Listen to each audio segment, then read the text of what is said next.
Europe was hit by a highly virulent outbreak of malicious data scrambling software, causing mass disruption. The Prime Minister has revealed every level of government, major industries and essential services are victims of a mass cyber attack from a foreign power. Scott Morrison would cyber not name attack. the country. Top departments say they've been hacked.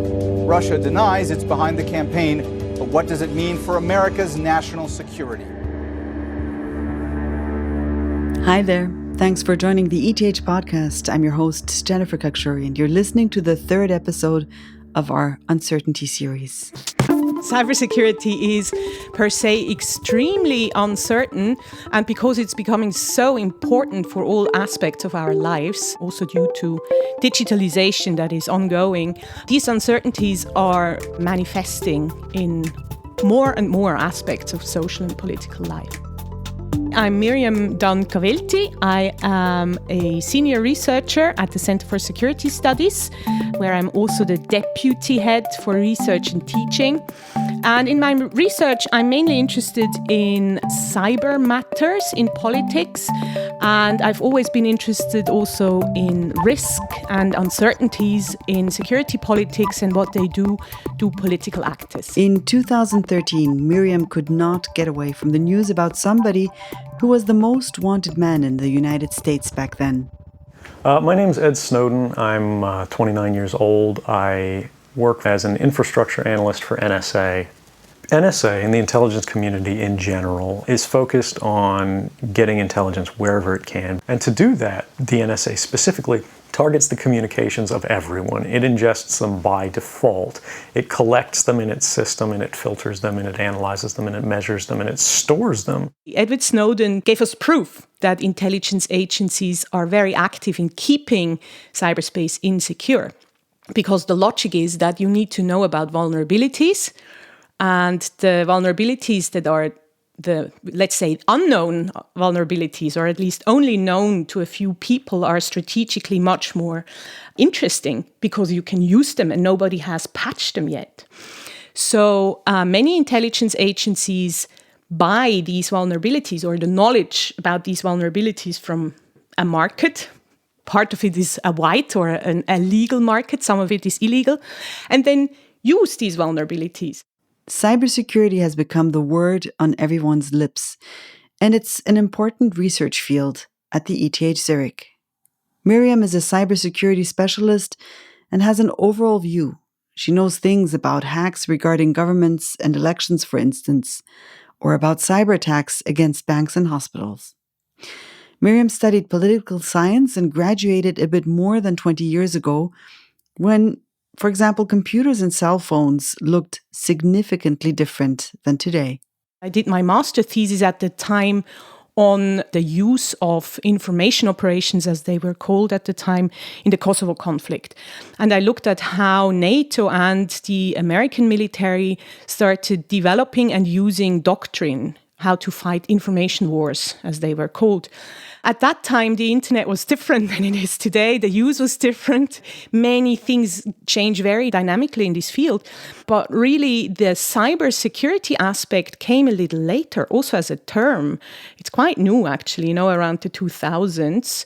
But then it also became a question of how politics and the security of this cyberspace interact in the sense of also political solutions for making cyberspace more secure.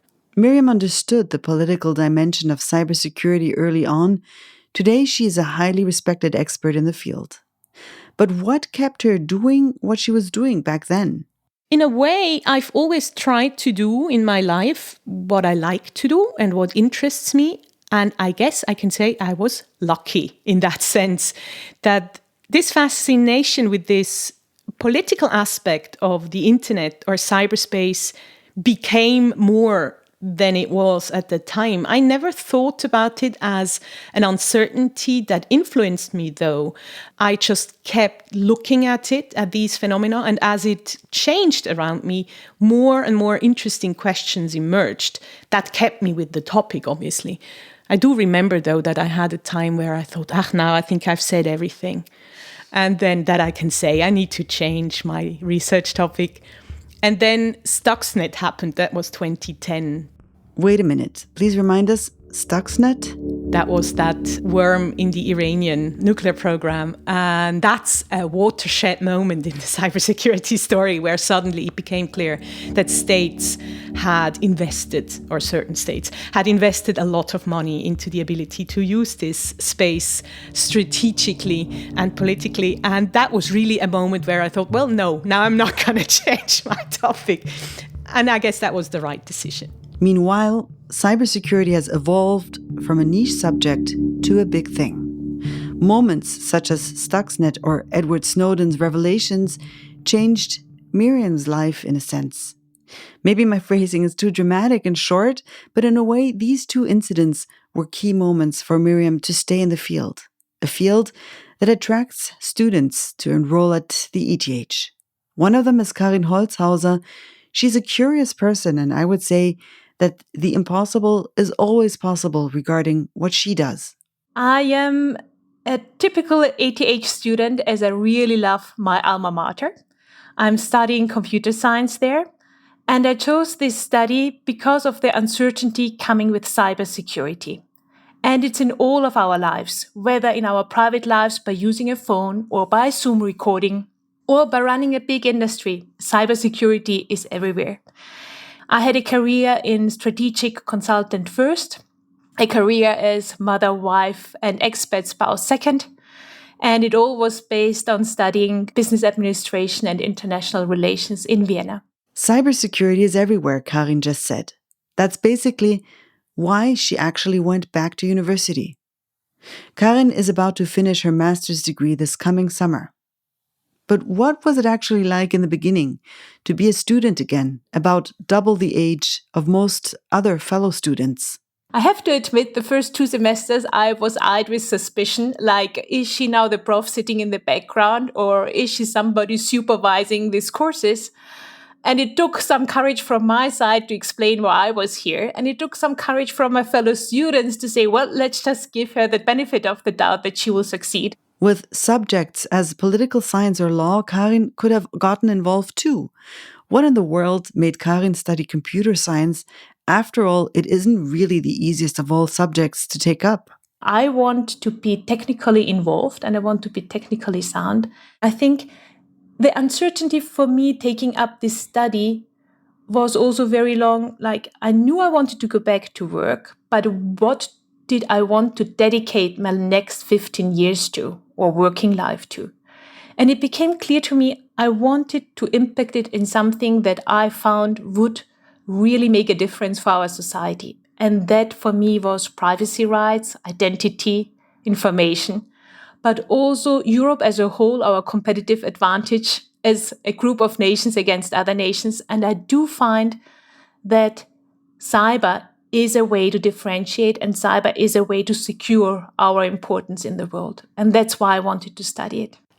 In a sense, the foundation was laid a long time ago for Karin to turn to this field. My last project 20 years ago was actually to do a competitive analysis on the security of a smart card because the mafia had hacked it and because one of the competitors supposedly had re-engineered it.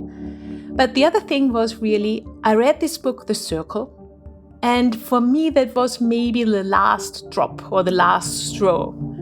Because a lot of fiction is maybe in advance of something we are going to live, but very often it's not totally misplaced. And so for me, this was a calling that I had to do something. Karin approached what might be challenging initially, studying at the ETH after having had a career and being home with her kids for a while.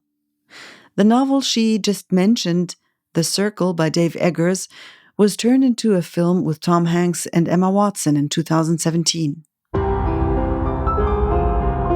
When we are our best selves, the possibilities are endless.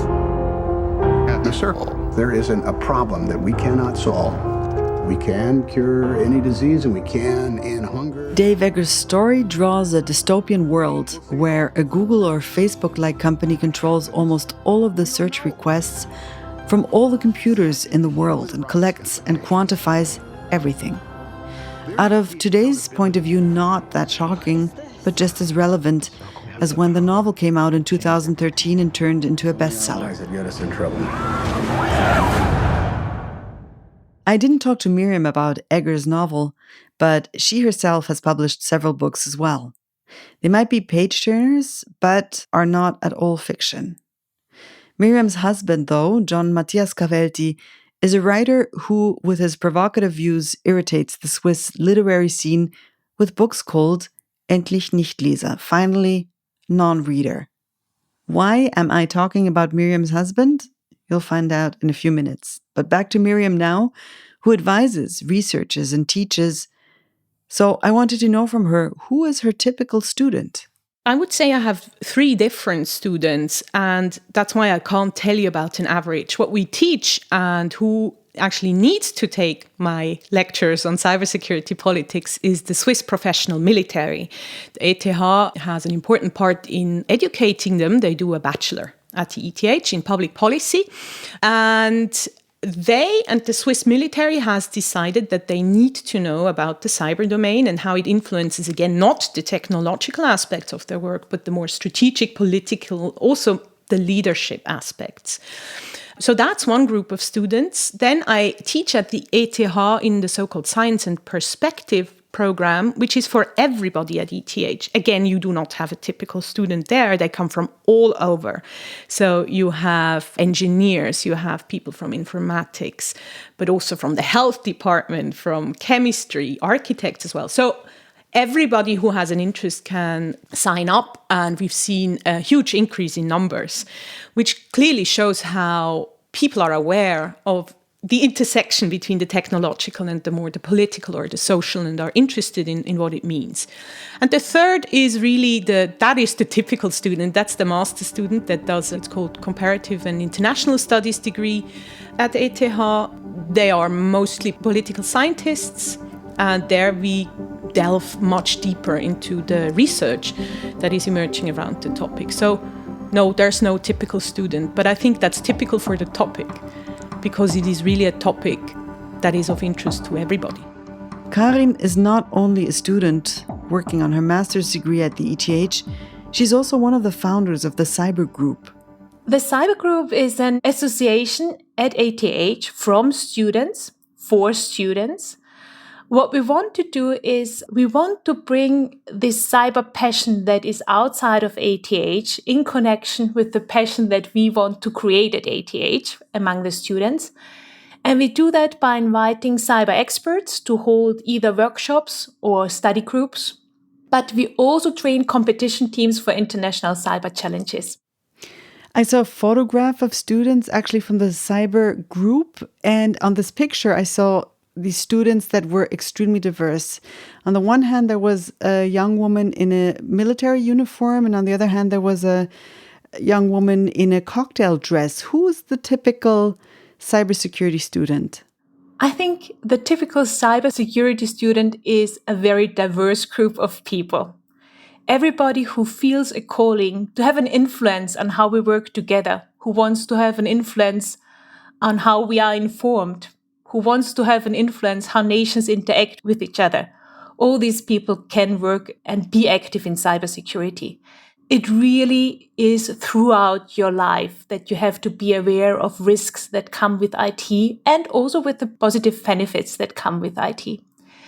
There is one characteristic, and it really is that they're all very enthusiastic and passionate. Talking about passions, Myriam has always been into music. Over time, her style preferences changed, or let's say, became more diverse. Right here, it's Myriam playing the bass.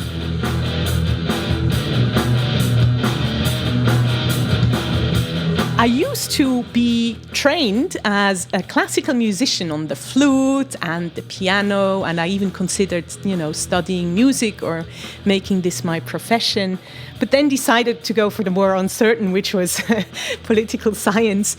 And through my husband, I got into heavy metal. Not necessarily music that I had listened before, but he's a big fan. And especially there's parts of metal that are also very innovative and experimental. So it was Myriam's husband, the writer John Matthias Cavelty, who got her into heavy metal and into an amateur band where she played the bass. And later, she even began playing another instrument in her cellar. Yeah, so we bought drums, electronic drums, so that it's not that loud. It's a very good way of, letting off steam. So it's not really about uncertainty. It's much more about a balance in your psychological makeup that you can hit things very hard and you produce music or noise or whatever you want to call it. And Karin, how does she actually relax? Does she watch any Netflix, for example, knowing so much about the dangers of social media, etc.? Are you talking about my biggest vice? Why is that? Well, we were speaking about uncertainties. And sometimes studying computer science at ETH, it is not without a reason one of the best universities for studying computer science. So it is tough. It is challenging. And you sometimes need a valve to just let go, distract, reward yourself. And especially in COVID times, for me, Netflix has become one of these outlets. One thing is clear. Uncertainty and cybersecurity come as a pair. Me, as someone who doesn't know much about computer science and cybersecurity, I find it somewhat scary what's going on and that things are just happening at this extreme speed. I really believe that we should invest, regardless of our age, into constantly learning and challenging each other. And that's where you need privacy, so that the networks you're using are not just streaming to your past you, but help you become a better you for the future. Karin and Myriam are both exciting people to talk to. They have a great sense of humor and share their insights about their field in a way that it becomes accessible and understandable for many people. More than anything else, any uncertainty fuels their thirst for more knowledge rather than linking it to fear. For me, actually, the question is, how do you deal with uncertainty? And I deal with uncertainty actually with two things. I know inactivity is also an activity. So by doing nothing, you're also making a decision. And it can be as bad as taking a decision. So that's not a choice. Uncertainty should not equal inactivity. And the other thing is with uncertainty, if you're uncertain, reach out, talk to people, challenge your own perception, challenge your own uncertainty, become more knowledgeable, and increase the part you're certain about. I think that's how I tackle uncertainty also in cyber. Karin isn't just talking to me.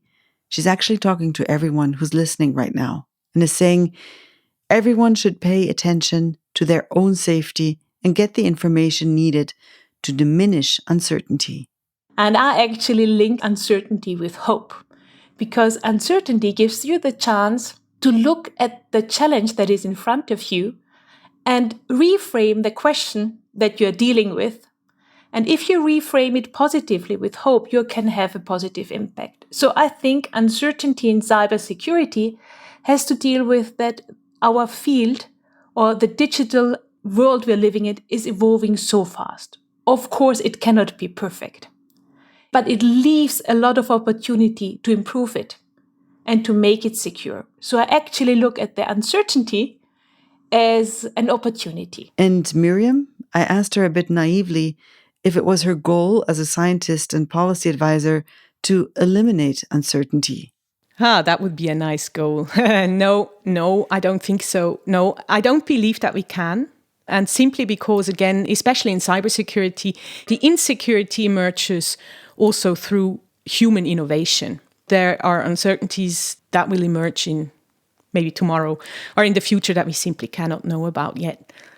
I think we need to learn how to deal with uncertainties. So for me, it is really a mindset, a shift away from believing that more data will solve all our problems or that better technologies will, solve security issues.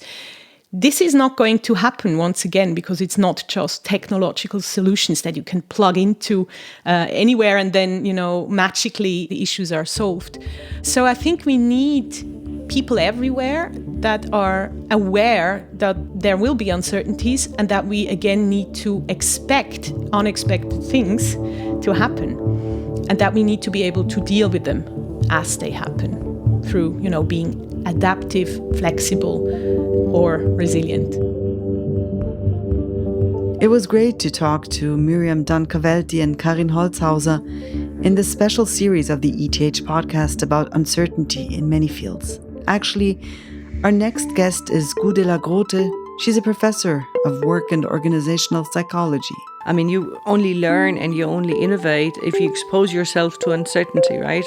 Otherwise, it's just routine and you do everything you've always done and So that step really into the uncertain, and we argue that that's actually a good step to take. And currently people look at us, are you crazy? I mean, we have plenty of uncertainty, and leave us alone with that. One thing I'm certain about, my name is Jennifer Kakshuri, and I produced this episode of the ETH podcast with Thies Wachter's Audio Story Lab and sound designer Luki Fritz. Thanks for joining us.